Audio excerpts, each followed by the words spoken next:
Buenos dias, buenos tardes, mga amigos, mga amigas, sa aking mga kumpanyeros at kumpanyeras, sa aking mga kayubi sa Usapang Batas. Magandang araw po sa inyo lahat. Ako po ang inyong lingkod, Atty. Rene Bueno.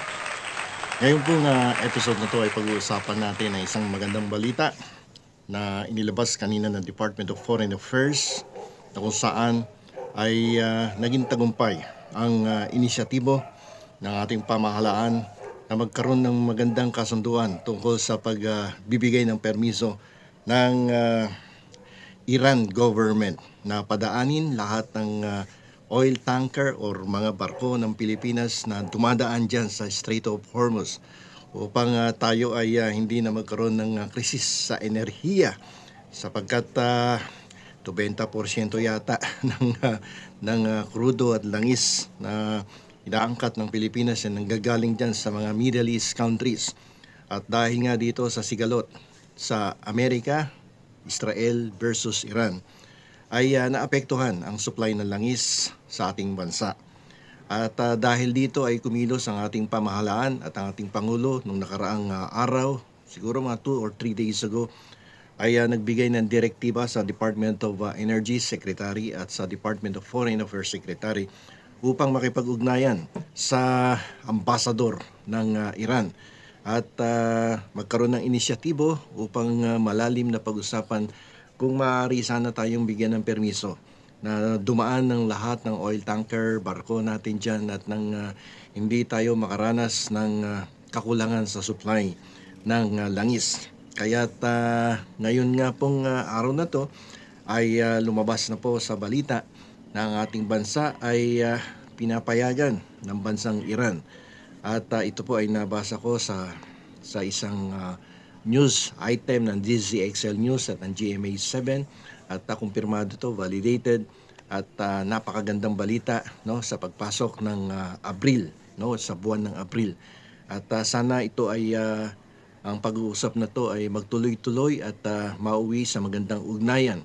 Pero pag-usapan din natin, gaano ba ito makakaapekto sa ating relasyon sa Amerika na isa rin nating kaibigan at ano ang magiging turing dito ng Amerika sapagkat ang Iran ay idinuturing na rin tayong kaibigan at dito sa sitwasyon sa kasalukuyan na kung saan nagkakaroon ng alitan, gera between US, Israel versus Iran ay siguro tinitingnan ng Iran na kung tayo ay magkakaroon ng relasyon, trade relations sa kanila na maganda ay hindi tayo makikialam at hindi tayo kakampi kahit sino man upang sila ay labanan o tayo ay magbigay ng puwersa upang tulungan ang mga bansang lumalaban sa kanila. So para maintindihan po nating mabuti ay tingnan natin yung tatlong pangunahing dahilan dito sa naging aksyon at pakikipag-ugnayan ng ating bansa sa bansang Iran.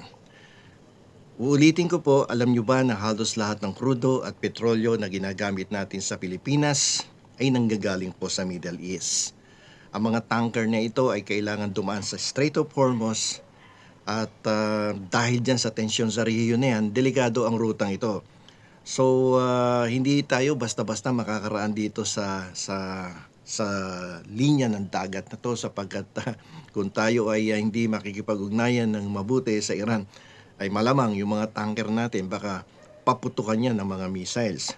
Kung maharang ang mga barko natin, titigal ang supply ng langis at tataas ng husto ang presyo ng gasolina at bilihin sa ating bansa. At ang Pilipinas po ang isa sa pinakamalaking supplier ng mga seafarer sa buong mundo. Marami sa ating mga kababayan ang nagtatrabaho sa mga tanker na dumadaan sa rutang Strait of Hormuz. Ngayon, sa kasunduang ito, siniguro ng Iran na ang mga barkong may mga Pilipino at ang mga barko or tanker na may bandila ng Pilipino ay hindi ituturing na kaaway o target ng kanilang mga missiles diyan sa Strait of Hormuz.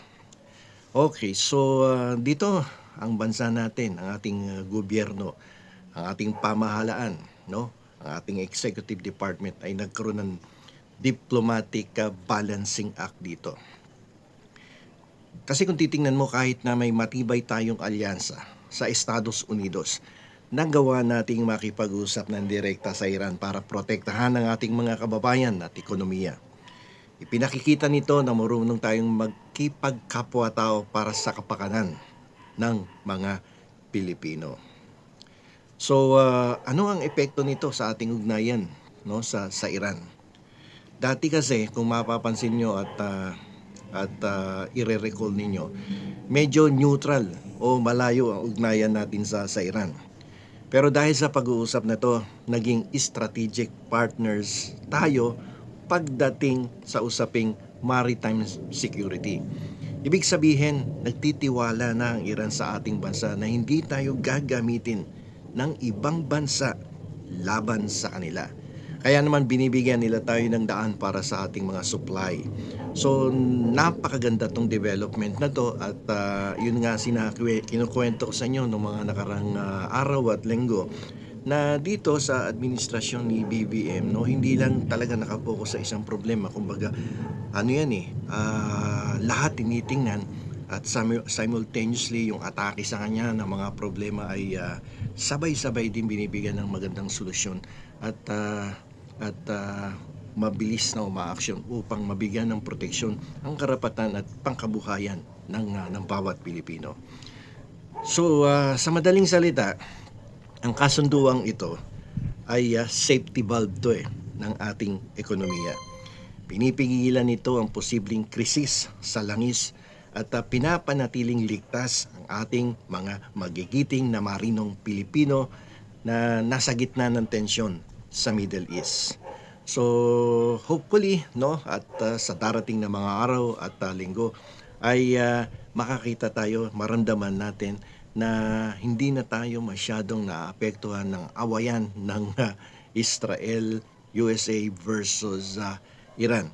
So at ang itong kasunduang ito ay maplantsa sa lalong madaling panahon at dumating na ang mga krudo at langis na inaasahan nating makuha dyan sa mga Middle East countries at bumalik sa dating presyo ang mga presyo nitong gasolina, ng mga krudo at langis dito sa ating bansa.